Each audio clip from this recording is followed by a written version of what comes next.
قیامت کی نشانیاں کیا آج ظاہر ہو چکی ہیں، نیز قیامت کب قائم ہوگی؟ میرے بھائی ہمیں کیا پتہ کب قائم ہوگی؟ قیامت قائم ہونے سے پہلے دجال بھی آئے گا، حضرت عیسیٰ علیہ السلام بھی آئیں گے، حضرت مہدی بھی آئیں گے، سورج ایک دفعہ مغرب سے نکلے گا، یاجوج ماجوج ظاہر ہوں گے۔ کچھ قیامت کی علامتیں تو ظاہر ہو چکی ہیں۔ حدیث میں آتا ہے ارض حجاز سے ایک آگ نکلے گی جو اونٹوں کی گردنوں کو روشن کر دے گی۔ یہ 7ویں صدی ہجری میں یہ آگ نکل چکی ہے، تقریباً محدثین کا اتفاق ہے۔ 700 سال پہلے 7ویں صدی ہجری میں آگ نکلی تھی بہت بڑے پیمانے پر ارض حجاز میں، تو وہ تو ایک نشانی ہو چکی ہے۔ تو کچھ نشانیاں ہو چکی ہیں، زیادہ تر نشانیاں کیا ہیں باقی؟ ایک نشانی یہ تھی، حدیث میں آتا ہے کہ یہ جو عرب لوگ ہیں نا، جو اونٹوں کے چرواہے، بکریاں چرانے والے غریب غربا، یتطاولون فی البنیان، ایک دوسرے سے بڑھ چڑھ کے بلڈنگیں بنائیں گے۔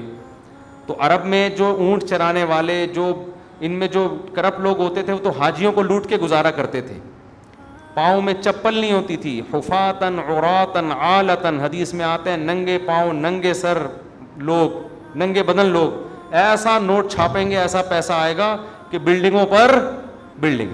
تو یہ تو دبئی میں، آپ شارجہ میں دیکھ لو، اب سعودی عرب بھی بنا رہا ہے، ایک بڑا شہر آباد کر رہا ہے، اور برج خلیفہ اتنی بڑی بلڈنگ بنا دی کہ اس کو آدمی دیکھتا ہے تو ٹوپی سر سے گر جاتی ہے اس کی۔ تو یہ بھی قیامت کی علامت تھی جو پوری ہو چکی ہے۔ تو کچھ علامتیں تو پوری ہو چکی ہیں، لیکن بڑی بڑی بہت ساری علامتیں باقی ہیں، تو جن میں ایک بڑی علامت ہے، سب سے بڑی علامت دجال کا ظہور ہے، حضرت عیسیٰ کا آنا ہے، امام مہدی کا آنا ہے، یاجوج ماجوج کا نکلنا ہے، سورج کا مغرب سے نکلنا ہے۔ تو جب آئیں گی تو پھر خود ہی پتہ چل جائے گا، اس کے لیے آپ ہمیں کال کرنے کی بھی زحمت نہیں کریں گے، ٹھیک ہے نا؟ اچھا بھائی مفتی صاحب، کیا بھائی جان آپ ذرا تمیز سے بیٹھ جائیں، ٹھیک ہے، اس طرف رخ کر کے بیٹھ جائیں آپ۔ بچوں میں یہ بڑی مسئلہ ہے نا، بچہ کا کبھی بھی ایک جگہ بٹھاؤ گے کبھی بھی ٹک کے نہیں بیٹھے گا وہ، اس کو میں نے اجازت دی تھی کہ آپ تمیز سے بیٹھو گے تو بیٹھ جانا، ٹھیک ہے، اب تمیز سے، شاباش۔ لیکن وہ بچہ بچہ ہی نہیں ہے جو تمیز سے بیٹھ جائے۔ اچھا بھائی مفتی صاحب، کیا توحید پرست مسلمان کو جہنم سے نکال کر جنت میں لے جایا جائے گا؟ کیا مسلمان جہنم سے نکل کر جنت میں جائے گا، اور یہ کب ہوگا؟ یہ تو صحیح احادیث سے بات ثابت ہے کہ ایک نہ ایک دن مسلمان جو توحید پرست ہوگا، اپنے ایمان کی برکت سے سزا کھانے کے بعد بہرحال جہنم سے نکل کے جنت میں جائے گا۔ اللہ ایمان والوں کو اور کافر کو ایک جیسا بدلہ نہیں دیں گے۔ حدیث میں آتا ہے کہ جب جہنمی جہنم میں چلے جائیں گے، ایک طویل عرصے کے بعد کافر جو ہے نا، یہ تانا دے گا مسلمان کو کہ تم میں اور ہم میں فرق کیا ہے؟ تم کلمہ پڑھتے تھے، ایک خدا کو مانتے تھے، اللہ کے پیغمبروں کو مانتے تھے، تم بھی گناہ کرتے تھے اور ہم بھی گناہ، تو نتیجہ تو دونوں کا ایک جیسا ہوا۔ تو حدیث میں آتا ہے اللہ کو غضب آئے گا، اور اللہ ایک بہت بڑی تعداد صرف ایمان کی برکت سے جہنم سے نکالے گا۔ غیر مسلم اس پہ اعتراض کرتے ہیں، واہ بھائی واہ، مسلمان اتنے بڑے مجرم ہوئے، اچھے نہ بھی ہوں پھر بھی بالآخر جہنم سے نکلیں گے، اور ہم جیسے مرضی ہوں جلتے رہیں گے جہنم میں، یہ کیسا اسلام ہے؟ بھائی اپنوں کا ہمیشہ دنیا خیال کرتی ہے، اور جو اپنے نہیں ہوتے ان کا خیال نہیں کیا جاتا۔ آپ بتاؤ نا، امریکہ کا کوئی بندہ پاکستان میں جرم کرتا ہے، امریکہ کہتا ہے ہمارے حوالے کرو، ہاتھ لگانے کی بھی اجازت نہیں ہے، کیونکہ ہمارا نیشنل ہے، یہ ہمارا کلمہ پڑا ہوا ہے اس نے، ٹھیک ہے نا؟ تو غیرت، جو بھی غیرت مند حکومت ہوگی وہ یہ کرے گی۔ تو اللہ کہتا ہے گناہگار تھا، مانتا تو تھا نا کہ میں ہوں، میں نے نعمتیں دی ہیں، گناہ کا اعتراف بھی کرتا تھا، اور تم تو مانتے ہی نہیں تھے کہ کوئی جنت بھی ہے کوئی جہنم بھی ہے، تم تو مذاق اڑاتے تھے ان چیزوں کا، قبر کا عذاب، اور تم تو ڈاروین اور سائنسدانوں کے پیچھے پڑے ہوئے تھے، تو جاؤ انہی سے جا کے مانگو، سمجھتے ہو؟ تمہیں ڈاروین نے الٹی پٹیاں پڑھا دی تھیں کہ یہ مرغی خود بنی ہے، یہ انڈے، یہ جو مرغی 21 دن انڈے سیتی ہے نا اور گھماتی رہتی ہے، یہ اس کی کھوپڑی میں آٹومیٹیکلی آ گیا تھا۔ یہ بکری کا بچہ پیدا ہوتے ہی جو تھنوں کی طرف لپکتا ہے، یہ ایوولوشن کا نتیجہ ہے، ایوالو ہوئے، یہ اتنے سمجھدار ہو گئے، پیدا ہوتے ہی تھن تلاش کر رہے ہیں۔ سبحان الذی خلق الازواج کلھا، اللہ کہتے ہیں پاک ہے وہ ذات جس نے ہر چیز کے نر مادہ جوڑے بنائے۔ ایوالو ہونے کے نتیجے میں نر مادہ کیسے بن گئے؟ کیا ہو گیا بھائی؟ یہ سائنس اتنی ذہین ہے, نیچر اتنی ذہین ہے کہ ہر چیز نر اور مادہ میں ڈیوائڈ ہو گئی ہے, پھر ان کا ملاپ ہوتا ہے, بچے پیدا ہوتے ہیں. یہ ایوولوشن کا نتیجہ نہیں ہو سکتا, کسی نے بنایا ہے.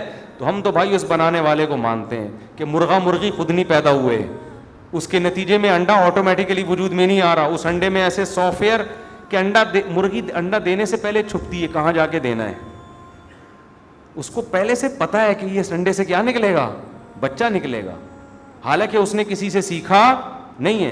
ایوالو اگر ہو رہی ہیں چیزیں تو باڈی میں تبدیلی آئے نا, کھوپڑی کہاں سے اتنی ترقی کر رہی ہے؟ بتاؤ کسی کو ہنر سکھائے بغیر خود کوئی سیکھ لیتا ہے؟ ڈرائیونگ کی سیٹ پہ بٹھا کے چلوانا پڑتا ہے تو جا کے انسان ڈرائیونگ سیکھتا ہے, جو بالکل سادہ سا کام ہے. مرغی نے انڈوں کو 21 دن بیٹھ کے سینا کہاں سے سیکھ لیا, اور اس کو یہ بھی پتا ہے اس کو کیا کرنا ہے, یہاں سے بھی پکانا ہے, اب یہاں سے بھی پکانا ہے اس کو, ٹھیک ہے نا. اور ایسے قربانیاں دے کے بچے نکالتی ہے, پھر ایسے ان کی پھر دانہ توڑ توڑ کے ان کے منہ میں ڈال رہی ہے, پہلے ان کو کھلاتی ہے پھر خود کھاتی ہے. یہ سب چیزیں ایوولوشن کا نتیجہ نہیں ہے. تو جو کہتے ہیں ایوالو ہوا ہے سب کچھ, اللہ کہے گا جاؤ اس فطرت سے ہی اپنا بدلہ لو. ڈارون تمہارا باپ, وہ تمہیں بتائے گا جنت کیا ہے اور جہنم.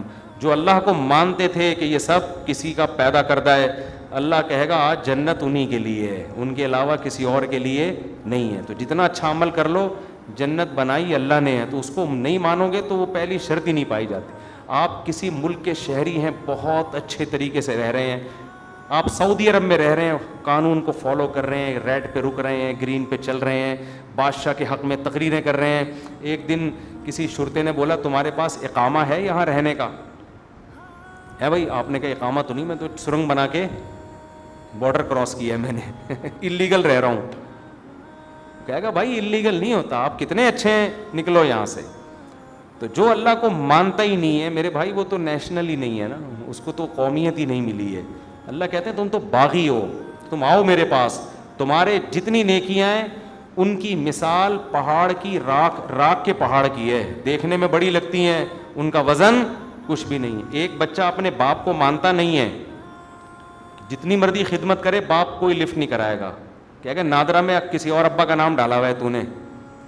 اور ایک بچہ باپ کا نالائق ہے, لیکن جب پوچھے تیرا باپ کون ہے فوراً بتاتا ہے یہ میرا باپ ہے. باپ کہتا ہے نالائق ہے لیکن ہے کس کا, میرا ہے, تو میں چماٹ لگاؤں گا, دوسرے کو نہیں لگانے دوں گا, اس کو دفاع بھی کرے گا, وراثت بھی اسی کو دے گا. تو مسلمان کی مثال جو گنہگار ہے وہ ہے جو نالائق ہے مگر ہے اللہ کا اپنا, اور جو کافر جو نیک ہے اس کی مثال وہ ہے جو نیک ہے مگر اللہ کا نہیں ہے. اس کا یہ مطلب نہیں ہے کہ نیک نہ بنے آپ لوگ. برائیوں کی سزا بہرحال جہنم میں ملے گی, اس سے اللہ بچائے, وہ کوئی 2-4 دن کی ٹھکائی نہیں ہے.